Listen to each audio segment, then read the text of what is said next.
Hi hello friends, welcome back to my YouTube channel. ಹೇಗಿದ್ದೀರಾ ಎಲ್ಲರೂ? I hope ಎಲ್ಲರೂ ಕೂಡ ಚೆನ್ನಾಗಿದ್ದೀರಾ ಅಂತ ಅಂದ್ಕೊಂಡು ಇವತ್ತಿನ ಡೈಲಿ ಬ್ಲಾಗ್ನ ಶುರು ಮಾಡ್ತಾ ಇದ್ದೀನಿ. ಸ್ವಲ್ಪ ವಾಯ್ಸ್ ನನಗೆ ಸರಿ ಇಲ್ಲ ಗೈಸ್, ಯಾಕಂದರೆ ಸ್ವಲ್ಪ ಕೋಲ್ಡ್ ಆಗಿದೆ, ಹಾಗೆ ಕಫ್ ಕೂಡ ಇದೆ. ಹಾಗಾಗಿ ನಿಮಗೇನೋ ಸ್ವಲ್ಪ ಡಿಸ್ಟರ್ಬೆನ್ಸ್ ಅಂತ ಅನ್ಸಿದ್ರೆ ಪ್ಲೀಸ್ ಅಡ್ಜಸ್ಟ್ ಮಾಡ್ಕೊಳ್ಳಿ, ಓಕೆನಾ? ಇವತ್ತು ಬೆಳಗ್ಗೆ ಬೇಗನೆ ಎದ್ದು ಆ್ಯಸ್ ಯೂಶುವಲ್ ಮನೆ ಮುಂದೆ ರಂಗೋಲಿ ಎಲ್ಲ ಹಾಕ್ಕೊಂಡಿದ್ದಾಯಿತು. ಇವತ್ತು ಬಂದು ಕಾಲೇಜಲ್ಲಿ ಸ್ವಲ್ಪ ಸೆಲೆಬ್ರೇಷನ್ಸ್ ಇತ್ತು. ಏನು ಸೆಲೆಬ್ರೇಷನ್ ಅಂತಂದರೆ ಓಣಂ ಹಾಗೆಯೇ ಟೀಚರ್ಸ್ ಡೇ ಎರಡೂ ಕೂಡ ಅಟ್ ಎ ಟೈಮಲ್ಲಿ ಸೆಲೆಬ್ರೇಟ್ ಮಾಡ್ತಾಯಿದ್ರು. ಆ ಒಂದು ಸೆಲೆಬ್ರೇಷನ್ಗೆ ಇವತ್ತು ಹೋಗಬೇಕಿತ್ತು. ಬಟ್ ಆದರೆ ಇದು ಅದರ ಹಿಂದಿನ ದಿನದ ಬ್ಲಾಗ್ ಆಗಿತ್ತು. ಅವತ್ತಿನ ದಿನ ನಾನು ಮಾರ್ನಿಂಗ್ ರೂಟೀನ್ ಏನು ಶೂಟ್ ಮಾಡಿದ್ದೆ ಅಲ್ವಾ, ಅದನ್ನು ಕೂಡ ಇದ್ರ ಜೊತೆಯಲ್ಲಿ ಹ್ಯಾಡ್ ಮಾಡ್ಕೊಂಡಿದ್ದೀನಿ. ನೈಟೇ ನಾನು ತರಕಾರಿ ಸಾಂಬಾರನ್ನ ಮಾಡಿಟ್ಟಿದ್ದೆ. ಮಧ್ಯಾಹ್ನಕ್ಕೆ ನಾನು ಊಟಕ್ಕೆ ತೊಗೊಂಡು ಹೋಗ್ತೀನಿ ಅಂತ ನಿಮಗೂ ಕೂಡ ಸುಮಾರು ಸಲ ವೀಡಿಯೋದಲ್ಲಿ ಹೇಳಿದ್ದೀನಿ. ಹೇಗಾದರೂ ಸಾಂಬಾರು ಇತ್ತಲ್ಲ, ಅದಕ್ಕೆ ಸ್ವಲ್ಪ ರೈಸ್ ಮಾಡ್ಕೊಂಡ್ರೆ ಆಯಿತು ಅಂತ ಹೇಳಿ ಬೆಳಗಿನ ಬ್ರೇಕ್ಫಾಸ್ಟಿಗೆ ಬಿಸಿಬೇಳೆಬಾತ್ ಮಾಡ್ತಾ ಇದ್ದೆ. ಬಿಸಿಬೇಳೆಬಾತ್ ಯೂಶಲಿ ಗೊತ್ತಲ್ವಾ, ಮಧ್ಯಾಹ್ನ ಬ್ರೇಕ್ಫಾಸ್ಟ್ಗೆ ತಿನ್ನೋಕ್ಕೆ ಅಷ್ಟು ಚೆನ್ನಾಗಿರಲ್ಲ. ಹಾಗಾಗಿ ಎನಿವೇ ಮಧ್ಯಾಹ್ನಕ್ಕೆ ರೈಸ್ ಮಾಡ್ಕೊಂಡ್ರೆ ಆಯಿತು ಅಂತ ಹೇಳಿ ಇವಾಗ ಬಿಸಿಬೇಳೆಬಾತ್ ಮಾಡೋಣ ಅಂತ ಹೇಳಿ ತರಕಾರಿ ಎಲ್ಲನೂ ಕೂಡ ಹಚ್ಚಿಟ್ಕೊಡ್ತಾ ಇದ್ದೀನಿ. ಹಾಗೆ ತರಕಾರಿ ಹೆಚ್ಚೋದು ತುಂಬ ಕಷ್ಟ ಅಂತ ಅಂದ್ಬಿಟ್ಟು ಬೆಳಗ್ಗೆ ಟೈಮಲ್ಲಿ ಕೆಲವೊಬ್ರು ನೈಟೇ ಪ್ರಿಪೇರ್ ಮಾಡಿ ಇಟ್ಕೊಂಡಿರ್ತೀರಾ. ಅದು ಕೂಡ ಖಂಡಿತ ತಪ್ಪಲ್ಲ. ಬಟ್ ನನಗೆ ಅನ್ಸೋದೇನಂದ್ರೆ, ನಿಮ್ಗೇನಾದ್ರು ಟೈಮ್ ಸಿಕ್ಕರೆ ಆದಷ್ಟು ಕೂಡ ಸ್ಟೋರ್ ಮಾಡಿ ಆ ಥರ ತರಕಾರಿ ಇಟ್ಕೊಳ್ಳೋದಕ್ಕಿಂತ, ಲೈಕ್ ನೈಟೇ ಕಟ್ ಮಾಡೋದಕ್ಕಿಂತ ಬೆಳಗ್ಗೆನೇ ಕಟ್ ಮಾಡಿಕೊಂಡ್ರೆ ಫ್ರೆಶ್ ಆಗು ಕೂಡ ಇರುತ್ತೆ, ಹಾಗೆ ಸ್ವಲ್ಪ ಹೆಲ್ತಿ ಕೂಡ ಅಲ್ವಾ. ಹಾಗಾಗಿ ನಾನು ಖಂಡಿತ ಆ ಥರ ಕಟ್ ಮಾಡಿ ಇಡೋದು ತಪ್ಪು ಅಂತ ಹೇಳ್ತಾ ಇಲ್ಲ. ಬಿಕಾಸ್ ಇವಾಗ ಟೈಮ್ ಆಗಿದೆ ಅಂತ ಹೇಳಿ ಹೊರಗಡೆ ಹೋಗಿ ತಿನ್ನೋದಕ್ಕಿಂತ ಈ ಥರ ಮನೇಲಿ ತರಕಾರಿ ಕಟ್ ಮಾಡಿಟ್ಟು ಅದರಲ್ಲಿ ಅಡುಗೆ ಮಾಡ್ಕೊಂಡು ತಿನ್ನೋದು ಕಂಪ್ಯಾರಿಟಿವ್ಲಿ ಇದೇ ಸ್ವಲ್ಪ ಹೆಲ್ತಿ ಅಂತಲೇ ಹೇಳ್ಬೋದು ನಾವು ಅಲ್ವಾ. ಹಾಗಾಗಿ ಹೇಳಿದೆ ಅಷ್ಟೇ. ಹಾಗೆಯೇ ಇವತ್ತು ಒಂದು ವಿಚಾರದ ಬಗ್ಗೆ ಕೂಡ ಮಾತಾಡಬೇಕು. ಏನಪ್ಪ ಅಂತಂದರೆ, ನಾನು ಮ್ಯಾನಿಫೆಸ್ಟೇಷನ್ ಕೆಲವೊಂದಷ್ಟು ಎಪಿಸೋಡ್ಗಳನ್ನ ಆಲ್ರೆಡಿ ಅಪ್ಲೋಡ್ ಮಾಡಿದ್ದೀನಿ. ನೀವೇನಾದ್ರು ನಮ್ಮ ಇನ್ಸ್ಟಾಗ್ರಾಮಲ್ಲಿ ಫಾಲೋವರ್ಸ್ ಆಗಿಲ್ಲ ಅಂತಂದರೆ ಖಂಡಿತ ಇನ್ಸ್ಟಾಗ್ರಾಮಲ್ಲಿ ಹೋಗಿ ಫಾಲೋ ಮಾಡಿ. KN ಡೈರೀಸ್, ಓಕೆನಾ? ಕ್ಯಾಪಿಟಲ್ ಕೆ ಹಾಗೆಯೇ ಸ್ಮಾಲ್ ಎನ್, KN ಡೈರೀಸ್ ಅಂತ ಇನ್ಸ್ಟಾಗ್ರಾಮ್ ಪೇಜ್ ಇದೆ. ಅಲ್ಲಿ ಹೋಗಿ ನೋಡಿದರೆ ನಿಮಗೆ ಮ್ಯಾನಿಫೆಸ್ಟೇಷನ್ ಅಂದರೆ ಏನೋ ಅದ್ರ ಬಗ್ಗೆ ಪ್ರತಿಯೊಂದನ್ನು ಕೂಡ ನಾನು ನಿಮಗೆ ಶೇರ್ ಮಾಡಿದ್ದೀನಿ. ಹಾಗೆ ಮುಂದೆ ಬರುವಂತಹ ಕೆಲವೊಂದಷ್ಟು ವೀಡಿಯೋದಲ್ಲಿ ಕೂಡ ಮಾತಾಡಬೇಕು ಅಂತ ಇದ್ದೀನಿ, ಯಾಕಂದರೆ ಅದು ನನಗೆ ಪರ್ಫೆಕ್ಟಾಗಿ ವರ್ಕ್ ಆಗಿದೆ. ಹಾಗಾಗಿ ನಾನು ಇವತ್ತು ಹೇಳ್ತಾ ಇರೋದೇನಪ್ಪ ಅಂತಂದರೆ, ನೆಗೆಟಿವಿಟಿನ ನಾವು ಯಾವ ಥರ ರಿಮೂವ್ ಮಾಡಬಹುದು. ಯಾಕಪ್ಪ ಅಂದರೆ ಮನುಷ್ಯನ ಮೇಲೆ ಎಲ್ರಿಗೂ ಕೂಡ ನೆಗೆಟಿವಿಟಿ ಬಂದೇ ಬರುತ್ತೆ. ಅದಕ್ಕೆ ನೀವೇನು ಮೆಥಡ್ನ ಯೂಸ್ ಮಾಡ್ತೀರಾ ನನಗೆ ಕಮೆಂಟ್ ಸೆಕ್ಷನಲ್ಲಿ ಶೇರ್ ಮಾಡಿ, ಓಕೆನಾ? ಇದು ಜಸ್ಟ್ ಡೈಲಿ ವ್ಲಾಗ್ ಆಗಿರೋದ್ರಿಂದ ಯಾವ್ದಾದ್ರು ಒಂದು ಟಾಪಿಕ್ ಬಗ್ಗೆ ಮಾತಾಡಿದಾಗ ನಿಮಗೂ ಕೂಡ ವಿಡಿಯೋ ಸ್ವಲ್ಪ ಯೂಸ್ಫುಲ್ ಅಂತ ಅನಿಸುತ್ತೆ. ಹಾಗೆ ಸ್ವಲ್ಪನಾದ್ರು ನಾನು ನಿಮ್ಮನ್ನ ಮೋಟಿವೇಟ್ ಮಾಡಿದೆ ಅಂತ ನನಗೂ ಕೂಡ ಒಂದು ಸ್ಯಾಟಿಸ್ಫ್ಯಾಕ್ಷನ್ ಸಿಗುತ್ತೆ. ಹಾಗಾಗಿ ಹೇಳ್ತಾ ಇದ್ದೀನಿ, ಓಕೆ? ಬನ್ನಿ ನೋಡೋಣ. ಹೇಳ್ದೆ ಆವಾಗಲೇ ನೆಗೆಟಿವಿಟಿನ ರಿಮೂವ್ ಮಾಡೋದು ಹೇಗೆ ಅಂತ. ನೆಗೆಟಿವಿಟಿ ಅನ್ನೋದು ಮನುಷ್ಯನ ಒಂದು ಕಾಮನ್ ಬಿಹೇವಿಯರ್ ಅಥವಾ ಒಂದು ಸ್ವಭಾವ ಅಂತಲೇ ಹೇಳ್ಬೋದು. ಮನುಷ್ಯ ಅಂತ ಅಂದಮೇಲೆ ಯಾರು ಕೂಡ ಇಲ್ಲಪ್ಪ ನಾನು ನೆಗೆಟಿವ್ ಆಗಿಲ್ವ, ನಾನು 100% ಪಾಸಿಟಿವ್ ಆಗೇ ಇದ್ದೀನಿ, ನನಗೇನು ಪ್ರಾಬ್ಲಮ್ ಇಲ್ಲ ಅಂತ ನಾವು ಹೇಳೋಕ್ಕಾಗಲ್ಲ. ನಾವು ಬೇರೆಯವ್ರ ಮುಂದೆ ತೋರಿಸ್ಕೊಳ್ದೆ ಇದ್ದರೂ ಕೂಡ ನಮ್ಮ ಮನಸ್ಥಿತಿಗಾರು ಗೊತ್ತಿರುತ್ತೆ ನಾವೆಷ್ಟು ನೆಗೆಟಿವ್ ಆಗಿ ಅಥವಾ ಪಾಸಿಟಿವ್ ಆಗಿ ರಿಫ್ಲೆಕ್ಟ್ ಮಾಡ್ತಾ ಇದೀವಿ ಬೇರೆಯವ್ರ ಜೀವನದಲ್ಲಿ, ಅಥವಾ ನಮ್ಮ ಜೀವನದಲ್ಲಿ ಅದೆಷ್ಟು ಇಂಪ್ಯಾಕ್ಟ್ ಆಗ್ತಿದೆ ಅನ್ನೋದು ನಮಗಾದ್ರೂ ಗೊತ್ತಾಗೇ ಆಗುತ್ತೆ ಅಲ್ವಾ. ಹಾಗಾಗಿ ಕೆಲವೊಂದಷ್ಟು ಸಿಂಪಲ್ ಟಾಪಿಕ್ ಹಾಗೆ ಸಿಂಪಲ್ ಟಿಪ್ಸ್, ಓಕೆನಾ? ನಾನು ಪ್ರಾಕ್ಟಿಕಲಿ ಯೂಸ್ ಮಾಡುವಂಥದ್ದು ಕೂಡ, ಹಾಗೆ ಇದು ಖಂಡಿತ ನಿಮಗೂ ಕೂಡ ವರ್ಕ್ ಆಗುತ್ತೆ ಅನ್ನೋದ್ರಲ್ಲಿ ಯಾವುದೇ ಸಂದೇಹ ಬೇಡ, ಓಕೆನಾ? ಫಸ್ಟ್ ಒನ್ ಬಂದುಬಿಟ್ಟು, ನಾವು ನೆಗೆಟಿವಿಟಿನ ರಿಮೂವ್ ಮಾಡಬೇಕು ಅಂತಂದರೆ ನೀವು ಮೊದಲನೇದಾಗಿ ಪಾಸಿಟಿವ್ ಟಾಕ್ನ ಜಾಸ್ತಿ ಮಾಡಬೇಕಾಗುತ್ತೆ. ಹೌದು, ಆ ಪಾಸಿಟಿವ್ ಟಾಕ್ ಅಂದರೆ ಏನಪ್ಪ ಅಂದರೆ, ಇವಾಗ ಫಾರ್ ಎಕ್ಸಾಂಪಲ್ ನಿಮ್ಮ ಮೈಂಡಲ್ಲಿ ಯಾವುದೋ ಒಂದು ವಿಚಾರದ ಬಗ್ಗೆ ಆಲ್ರೆಡಿ ನೆಗೆಟಿವಿಟಿ ಕೂತ್ಬಿಟ್ಟಿದೆ, ಓಕೆನಾ?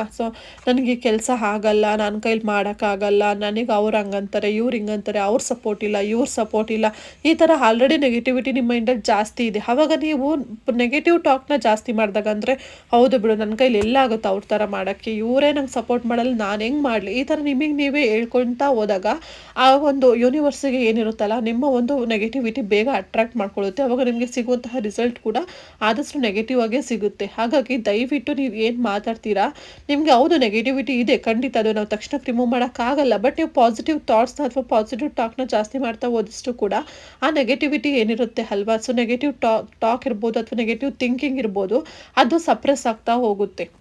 ಹಾಗಾಗಿ ನಾನು ಅಷ್ಟೇ ಹೇಳೋದು ನಿಮಗೆ, ಆದಷ್ಟು ಪಾಸಿಟಿವ್ ಆಗಿ ಥಿಂಕ್ ಮಾಡಿ, ಹಾಗೆ ಪಾಸಿಟಿವ್ ಆಗಿ ನಿಮ್ಮ ಸುತ್ತಮುತ್ತ ಇರೋರ ಜೊತೆ ಕೂಡ ಮಾತಾಡಿ, ಹಾಗೆ ಪಾಸಿಟಿವ್ ಪೀಪಲ್ಸ್ ಜೊತೆ ಜಾಸ್ತಿ ಮಿಂಗಲ್ ಆಗಿ ನೀವು. ಆಗ ಅವರು ನಿಮ್ಮಲ್ಲಿರೋ ನೆಗೆಟಿವಿಟಿನ ಆದಷ್ಟು ಸಪ್ರೆಸ್ ಮಾಡ್ತಾರೆ. ಆವಾಗ ನಿಮ್ಗೆ ಏನಾಗುತ್ತೆ, ನೆಗೆಟಿವ್ ಥಾಟ್ಸ್ ಅನ್ನೋದು ಕಡಿಮೆ ಆಗುತ್ತೆ, ಹಾಗೆ ನೆಗೆಟಿವಿಟಿ ಅನ್ನೋದು ಕೂಡ ತಕ್ಕ ಮಟ್ಟಿಗೆ ಕಡಿಮೆ ಆಗುತ್ತೆ. ಸಡನ್ಲಿ ಒಂದೇ ದಿನದಲ್ಲಿ ಇದೆಲ್ಲ ಆಗುತ್ತೆ ಅಂತ ಹೇಳ್ತಾ ಇಲ್ಲ, ಬಟ್ ಆದರೆ ಅದು ಜಾಸ್ತಿ ಆಗ್ತಾ ಹೋಗುತ್ತೆ ಅಂತಲೇ ಹೇಳ್ಬೋದು. ಇನ್ನು ಒಂದು ಸೆಕೆಂಡ್ ಟಿಪ್ ಏನಪ್ಪ ಅಂತಂದರೆ, ನಿಮಗೆ ನಿಮ್ಮ ಜೀವನದಲ್ಲಿ ಏನಾದ್ರು ಒಂದು ನೆಗೆಟಿವಿಟಿ ಅಥವಾ ನೆಗೆಟಿವ್ ಆಲೋಚನೆ ಬರುವಂತಹ ಒಂದು ಸಿಚುವೇಶನ್ಸ್ ಕ್ರಿಯೇಟ್ ಆಗ್ತಾ ಇದೆ, ಏನಾದರೂ ಒಂದು ಪರ್ಟಿಕ್ಯುಲರ್ ಪರಿಸ್ಥಿತಿ ಅಥವಾ ಪರ್ಟಿಕ್ಯುಲರ್ ವಸ್ತು ನಿಮ್ಮನ್ನು ಆ ಸ್ಥಿತಿಗೆ ತಗೊಂಡು ಹೋಗ್ತಿದೆ ಅಂದರೆ, ಆ ಒಂದು ವಸ್ತುನ ಆದಷ್ಟು ನಿಮ್ಮ ಸರೌಂಡಿಂಗಿಂದ ದೂರ ಇಡೋಕ್ಕೆ ಪ್ರಯತ್ನ ಪಡಿ, ಓಕೆನಾ? ಸೊ ಇದ ಒಂದು 2 ಟಿಪ್ಸ್ ಈ ಒಂದು ವಿಡಿಯೋದಲ್ಲಿ ಶೇರ್ ಮಾಡಿದ್ದೀನಿ. ನೆಕ್ಸ್ಟ್ ಬರುವಂತಹ ವಿಡಿಯೋದಲ್ಲಿ ಡೀಟೇಲಾಗಿ ಇದೇ ಟಾಪಿಕ್ ಬಗ್ಗೆ ಮಾತಾಡ್ತೀನಿ. ಸೊ ನಿಮ್ಗೆ ಯಾರಿಗಾರು ಈ ಒಂದು ವಿಡಿಯೋ ಯೂಸ್ಫುಲ್ ಅಥವಾ ಇದೇ ಥರ ಕಂಟೆಂಟ್ ಬೇಕು ಅಂದರೆ ನನಗೆ ಕಮೆಂಟ್ ಮಾಡ್ಬೋದು ಅಥವಾ ಇನ್ಸ್ಟಾಗ್ರಾಮಲ್ಲಿ DM ಮಾಡಿ, ಓಕೆನಾ. ಸೊ ಇವಾಗ ಬ್ರೇಕ್ಫಾಸ್ಟ್ ಎಲ್ಲ ಆಯಿತು. ಹಾಗೆಯೇ ನಾನು ಒಂದು ಸೈಡ್ಸ್ಗೆಲ್ಲ ಏನೇನು ಬೇಕಿತ್ತು, ಲೈಕ್ ತರಕಾರಿ ಇರ್ಬೋದು ಅಥವಾ ಪನ್ನೀರ್ ಸ್ಟಿರ್ ಫ್ರೈ ಕೂಡ ಮಾಡ್ಕೊಂಡಿದ್ದೆ. ಇದು ರೆಸಿಪಿ ಬೇಕಂದರೆ ನಿಮಗೆ ಆಲ್ರೆಡಿ ನನ್ನ ಚಾನಲಲ್ಲಿ ಅಪ್ಲೋಡ್ ಮಾಡಿದ್ದೀನಿ, ಸೊ ಖಂಡಿತವಾಗಿ ಚೆಕ್ ಮಾಡಿ, ಓಕೆನಾ.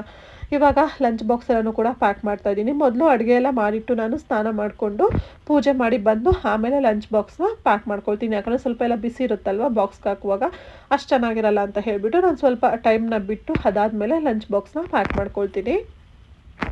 ಹಾಗೆ ಲಂಚ್ ಬಾಕ್ಸ್ನ ಕೂಡ ಸದ್ಯದಲ್ಲಿ ಚೇಂಜ್ ಮಾಡೋ ಪ್ಲ್ಯಾನ್ ಇದೆ, ಬಟ್ ಗೊತ್ತಿಲ್ಲ ಯಾವಾಗ ಚೇಂಜ್ ಮಾಡ್ತೀನಿ ಅಂತ. ಮಾಡಿದಾಗ ಖಂಡಿತ ನಿಮ್ಮ ಜೊತೆ ಕೂಡ ಶೇರ್ ಮಾಡ್ತೀನಿ, ಓಕೆನಾ. ಸೊ ನಾನು ಆವಾಗಲೇ ಹೇಳಿದೆ ಅಲ್ವಾ, ಸಾಂಬಾರಿತ್ತು, ಅದಕ್ಕೆ ರೈಸ್ ಮಾಡ್ಕೋಬೇಕಿತ್ತು ಅಂತ ಹೇಳಿ ಅದನ್ನು ಕೂಡ ಮಧ್ಯಾಹ್ನಕ್ಕೆ ಪ್ಯಾಕ್ ಮಾಡ್ಕೊಳ್ತಾ ಇದ್ದೀನಿ. ಯೂಶಲಿ 7:15 ಅಥವಾ 7 ಒಳಗಡೆ ನಾನು ಕುಕ್ಕಿಂಗ್ ಕೆಲಸ ಎಲ್ಲನೂ ಕೂಡ ಕಂಪ್ಲೀಟ್ ಮಾಡ್ಕೊಂಡಿರ್ತೀನಿ. ಮ್ಯಾಕ್ಸ್ ಟು ಮ್ಯಾಕ್ಸ್ 7:15 ಅಷ್ಟರಲ್ಲಿ ಕುಕ್ಕಿಂಗ್ ಕೆಲಸ ಲೈಕ್ ಅಡುಗೆ ಮನೆ ಕೆಲಸ ಏನಿರುತ್ತೋ ಎಲ್ಲನೂ ಕೂಡ ಕಂಪ್ಲೀಟ್ ಮಾಡ್ತೀನಿ. ಅದಾದಮೇಲೆ ನಾನು 7:15 ಮೇಲೆ ಸ್ವಲ್ಪ ದೇವ್ರ ಮನೆ ಕ್ಲೀನ್ ಮಾಡೋದಿರ್ಬೋದು ಅಥವಾ ಸ್ನಾನ, ನಾನು ರೆಡಿ ಆಗೋದು ಅಥವಾ ಲಂಚ್ ಬಾಕ್ಸ್ ಪ್ಯಾಕ್ ಮಾಡೋದು ಎಲ್ಲದೂ ಕೂಡ ಶುರು ಆಗುತ್ತೆ.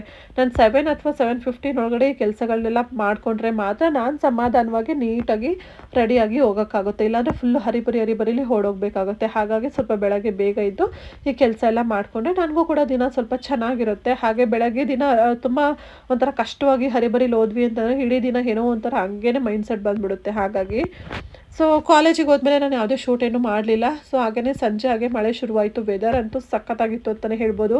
ಈ ವೆದರ್ಗೆ ಮನೆಗೆ ಬಂದ ತಕ್ಷಣ ನನಗೆ ಏನಾದರೂ ತಿನ್ನಬೇಕಂತ ಅನ್ನಿಸ್ತಿತ್ತು. ಹಾಗಾಗಿ ಮನೇಲಿ ಈ ಒಂದು ಸ್ನ್ಯಾಕ್ಸ್ ರೆಸಿಪಿನ ಮಾಡಿದ್ದೆ. ಆ ರೆಸಿಪಿ ಕೂಡ ನಿಮ್ಮ ಜೊತೆ ಇಲ್ಲಿ ಶೇರ್ ಮಾಡ್ಕೊಳ್ತಾ ಇದ್ದೀನಿ. ಮಖಾನ ತುಂಬ ಜನಕ್ಕೆ ಇವಾಗಂತೂ ಗೊತ್ತಿರುತ್ತೆ ಅಲ್ವಾ. ಸೊ ಹಾಗಾಗಿ ಮಖಾನ ಡಿಮಾರ್ಟಿಂದ ತೊಗೊಂಡು ಬಂದಿದ್ದು ತುಂಬ ದಿನದಿಂದ ಹಾಗೆ ಇಟ್ಬಿಟ್ಟಿದ್ದೆ, ಏನು ರೆಸಿಪಿ ಮಾಡೋಕ್ಕಾಗಲಿಲ್ಲ. ಹಾಗಾಗಿ ಇವತ್ತು ಕಾಫಿ ಕುಡಿಬೇಕು ಅಂತ ಅನ್ನಿಸ್ತಾ ಇತ್ತು. ಯೂಶಲಿ ನಾನೇನು ಕಾಫಿ ಟೀ ಲವರ್ ಅಲ್ಲ, ಬಟ್ ಮಳೆ ಬರ್ತಿದೆ ಅಲ್ವಾ, ಹಾಗೆ ಸ್ವಲ್ಪ ಶೀತ ಬೇರೆ ಆಗಿತ್ತು. ಹಾಗಾಗಿ ಸ್ವಲ್ಪ ಕಾಫಿ ಕುಡಿಯೋಣ ಅಂದ್ಕೊಂಡೆ, ಬಟ್ ಜೊತೆಗೆ ಏನಾದ್ರು ಸ್ನ್ಯಾಕ್ಸ್ ಬೇಕು ಅನಿಸ್ತಾ ಇತ್ತು. ಹಾಗಾಗಿ ಮಖಾನ ಫ್ರೈ ಮಾಡೋಣ ಅಂತ ಹೇಳಿ ಒಂದು ಪ್ಯಾನ್ ಇಟ್ಕೊಂಡು ಅದಕ್ಕೆ ಮಖಾನನ ಹಾಕಿ ಅದನ್ನು ನೀಟಾಗಿ ಡ್ರೈ ರೋಸ್ಟ್ ಮಾಡ್ಕೊಳ್ತಾ ಇದ್ದೀನಿ.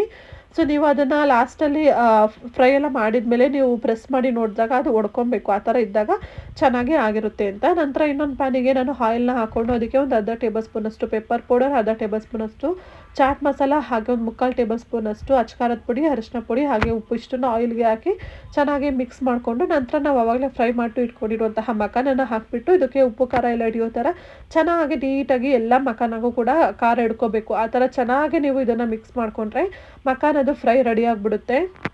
ನಿಜವಾಗ್ಲೂ ತುಂಬಾ ಸಖತ್ತಾಗಿರುತ್ತೆ, ಟ್ರೈ ಮಾಡಿ. ಬಟ್ ಏನಂದರೆ ಮಖಾನ ಸ್ವಲ್ಪ ಕಾಸ್ಟ್ಲಿ ಅನ್ನೋದೊಂದು ಬಿಟ್ಟರೆ, ಬಟ್ ಟೇಸ್ಟ್ ವೈಸ್ ಮಾತ್ರ ಮಖಾನ ಫ್ರೈ ಈ ಚಳಿಗೆ ಸ್ಪೈಸಿಯಾಗಿ ಸಖತ್ತಾಗಿರುತ್ತೆ. ಸೊ ಅದರಲ್ಲೂ ಕಾಫಿ ಜೊತೆ ಅಂತೂ ತುಂಬ ಒಳ್ಳೆ ಕಾಂಬಿನೇಷನ್ ಅಂತಲೇ ಹೇಳ್ಬೋದು.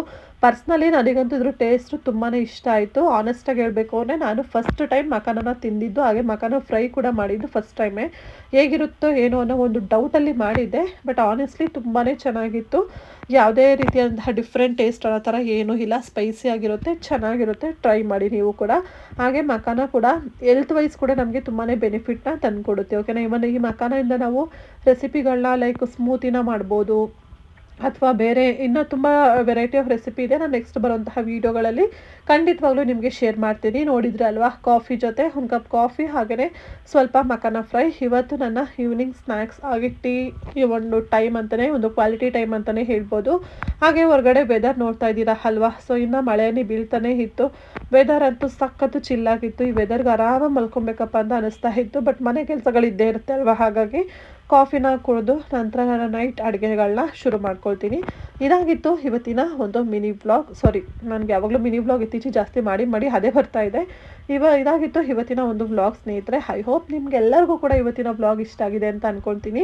ಇಷ್ಟ ಆಗಿದ್ದರೆ ಪ್ಲೀಸ್ ವಿಡಿಯೋಗೆ ಲೈಕ್ ಮಾಡಿ, ಶೇರ್ ಮಾಡಿ, ಕಮೆಂಟ್ ಮಾಡಿ. ಹಾಗೆ ಬೇರೆ ಏನಾದ್ರು ರೆಸಿಪಿಗಳು ಬೇಕಿದ್ದಲ್ಲಿ ಇವನ್ ನಮ್ಮ ಕುಕಿಂಗ್ ಚಾನಲ್ ಕೂಡ ಇದೆ ಸ್ನೇಹಿತರೆ. ನಿಮಗೆ ಗೊತ್ತಿರ್ಬೋದು, ಕಾವ್ಯಾಸ್ ಕಿಚನ್ ಅಂತ ಹೇಳಿ ಕುಕಿಂಗ್ ಚಾನಲ್ ಕೂಡ ಇದೆ. ಆ ಚಾನಲಲ್ಲಿ ಕೂಡ ನೀವು ಹೋಗಿ ವಿಡಿಯೋನ ನೋಡಿ ಸಪೋರ್ಟ್ ಮಾಡಿ, ಓಕೆನಾ. ಸೊ ಹಾಗೆ ಲಾಸ್ಟಲ್ಲಿ ಸ್ವಲ್ಪ ಟೈಮ್ ಇತ್ತು ಅಂತ ಹೇಳಿ ಡ್ರೈ ಫ್ರೂಟ್ಸ್ ಖಾಲಿ ಆಗಿತ್ತು ಅಂತ ಹೇಳಿ ಅದನ್ನು ಕೂಡ ಫಿಲ್ ಮಾಡ್ಕೊಂಡಿದ್ದಾಯಿತು. ಸೊ ಇಷ್ಟು ಹೇಳ್ತಾ ಇವತ್ತಿನ ವಿಡಿಯೋನ ಮುಗಿಸ್ತಾ ಇದ್ದೀನಿ. ಐ ಹೋಪ್ ನಮ್ಮೆಲ್ಲ ಸಬ್ಸ್ಕ್ರೈಬರ್ಸು ಕೂಡ ಈ ವಿಡಿಯೋಯಿಂದ ಖುಷಿಯಾಗಿದ್ದೀರಾ, ಹಾಗೆ ಇಷ್ಟ ಆಗಿದೆ ಅಂತ ಅಂದ್ಕೊಳ್ತೀನಿ. ಸೊ ಪ್ಲೀಸ್ ವಿಡಿಯೋ ಬಗ್ಗೆ ನಿಮ್ಮ ಅನಿಸಿಕೆ ಅಭಿಪ್ರಾಯಗಳನ್ನು ಕೂಡ ಕಮೆಂಟ್ ಮುಖಾಂತರ ಶೇರ್ ಮಾಡೋದನ್ನು ಮರಿಬೇಡಿ. Thank you so much for watching. Take care, bye.